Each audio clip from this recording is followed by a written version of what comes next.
Mga kapuso, ako po si Kuya Kim, ang next Kuya Kim. At papakita ko po sa inyo ang isang hayop na pangalang palaka. Itong palaka ay meron siyang mga venom na hindi mo makikita kung di mo hanapin. Ito, i-explain ko sa inyo kung nasa ang venom dito.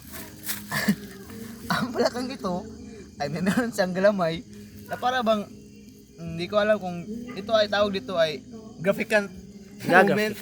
Yes. Ang likod dito ay meron siyang mga venom. Kung gaganyanin mo lang lumalabas.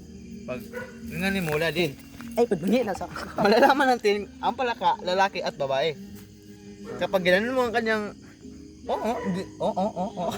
Hindi ko pa siya pinindot pero umuuplok na. Ang tawag dito ay isang lalaki. Kasi kapag gananin mo ang kanyang mata, siya ay didilat, titiklop. Oh, di ba lalaki? Titiklop ang isang palaka kapag ginanon ang kanyang mata. Pag once na babae ito, hindi yan titiklop, sisiga lang yan. At ito sa part sa palaka, ito ay may merong 1, 2, 3, 4, 5 galamay. daliri. Ay, daliri pala, sorry.